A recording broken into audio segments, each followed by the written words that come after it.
personnes impactées par le projet qui ont compris le sens du projet, raison pour laquelle on n'a eu aucune difficulté pour le recensement des impacts.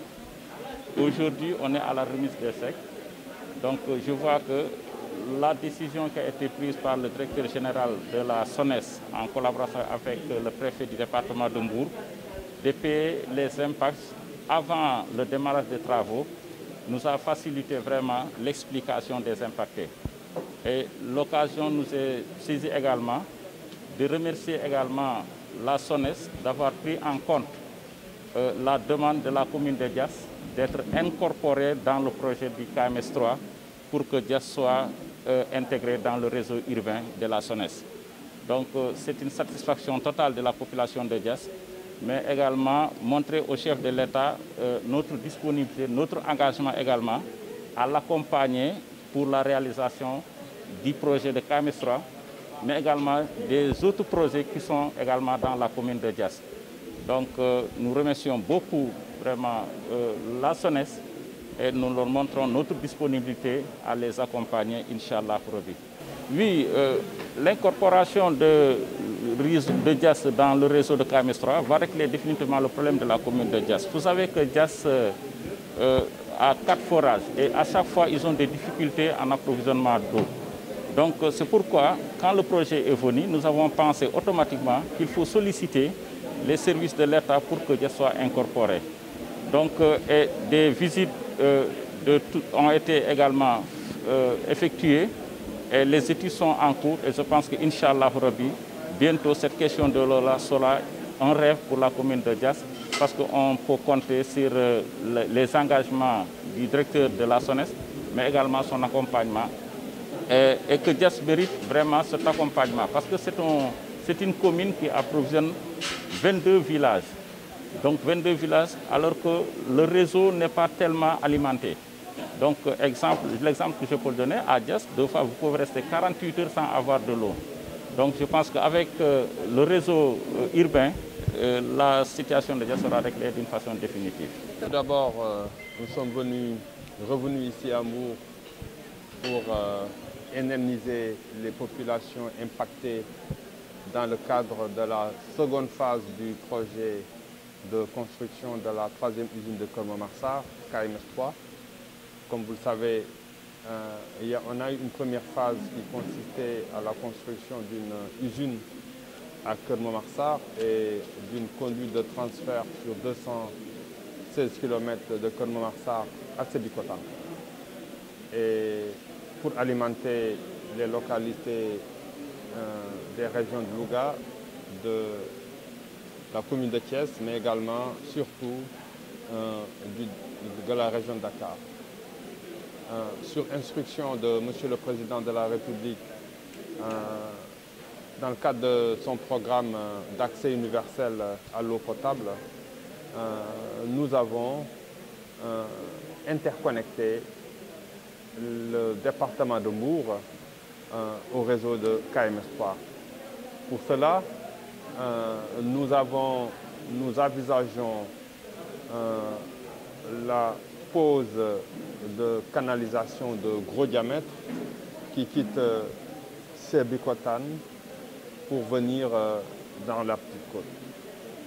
Et il est également envisagé la construction de réservoirs au sol sur le site de Diass à AIBD particulièrement.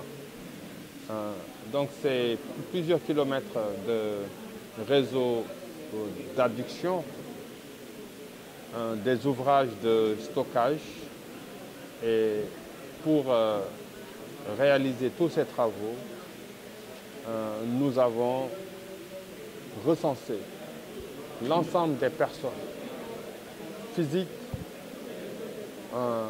comme morales qui étaient sur le tracé de notre projet. C'est ainsi, avec l'accompagnement de Monsieur le Préfet, nous avons, et d'un cabinet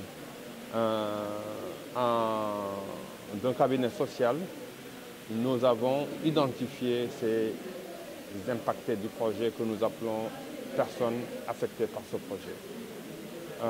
Sur les 490 personnes affectées par le projet.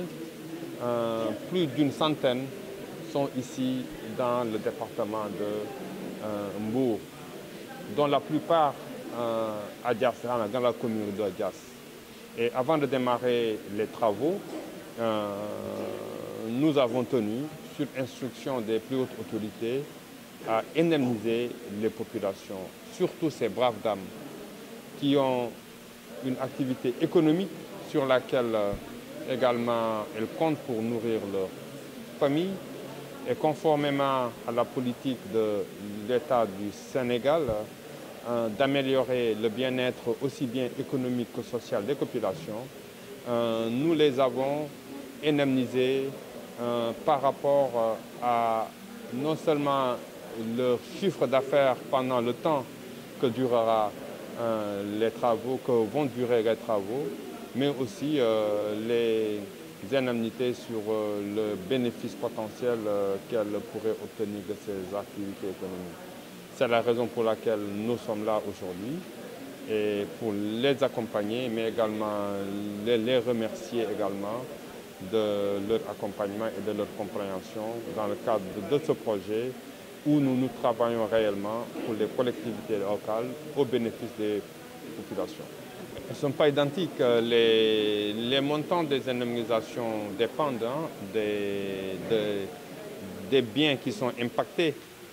Il y en a qui se retrouvent avec des millions, d'autres qui se retrouvent avec d'autres chiffres. Donc c'est une évaluation qui est faite par un comité pluridisciplinaire présidé par le préfet, mais également sous l'œil technique également du cabinet MDK que nous avions désigné à cet effet-là. Mais ce qu'il faut retenir, c'est que chaque impacté a été indemnisé de façon très juste. Et l'indemnisation est un processus de conciliation. Ça veut dire que les parties s'accordent sur le montant du préjudice causé. Donc, ce qui est aussi également important de dire, c'est que non seulement c'est consensuel, mais il n'y a aucune contestation en fait. Aucune des parties ne conteste le montant versé par l'autre. Et je pense que c'est quelque chose d'essentiel et pour laquelle également nous remercions davantage des populations. Mais les travaux globalement durent plusieurs mois, les travaux globalement. Mais l'impact sur la personne affectée, il peut être d'un jour ou deux. C'est juste le temps de poser le tronçon de canalisation qui se trouve sur son périmètre d'activité économique. Ça peut être une demi-journée, ça peut être un jour ou deux, mais nous avons pris assez de marge pour les dédommager de façon très juste. Mais en réalité, lorsque ces conduites seront sous pression en service, forcément, il serait dangereux pour toute personne de s'installer sur une infrastructure hydraulique. Mais puisqu'ils sont également sur la voie publique, et nous les avons trouvés au niveau de ces emplacements, il était de notre rôle de les dédommager, de les indemniser, conformément également aux mesures de sauvegarde environnementale. Maintenant, est-ce qu'ils doivent rester sur ces canalisations ou pas? Je pense qu'ils sont assez conscients que rester sur une canalisation en charge où il y a de l'eau à forte pression qui passe, mais constitue un réel danger. Merci. Je voudrais d'abord afficher notre satisfaction et également remercier le directeur général pour la mise en œuvre des diligences requises en vue de la libération des montants qui sont dus au titre du paiement des impenses. C'est un engagement que nous avions pris auprès des personnes affectées et aujourd'hui cet engagement est matérialisé. Et je rappelle que les dispositions relatives à l'expropriation pour cause d'utilité publique nous imposent à libérer les montants dues au titre du paiement des impasses avant le démarrage des travaux et c'est ce que la SONES a pu réaliser aujourd'hui. Et cette action participe en tout cas à stabiliser le climat social et nous assure un bon déroulement des travaux. S'agissant du projet particulièrement, comme je l'ai dit tout à l'heure lors de l'allocution d'ouverture, nous savons tous que Mbour est en phase de devenir un hub économique. Et cela se traduit par la mise en œuvre de grands projets, parmi lesquels on peut citer le pôle urbain de Dagafalpa, la zone économique spéciale de l'AIBD, le futur port de Ndayan, la zone touristique intégrée, l'agropole ouest, porté par l'entente intercommunale Malicounda-Nguyen et Sandiara. Et ces projets, bien entendu, nécessitent une fourniture en eau de qualité et en quantité. Et je pense que ce projet devrait contribuer sensiblement à améliorer l'accès à l'eau potable. Et je précise également qu'au-delà de ces projets, nous avons de grands établissements humains tels que les agglomérations de Mbour, de Joal-Fadiouth, qui, il faut le reconnaître, sont encore confrontés à des situations de déficit en eau.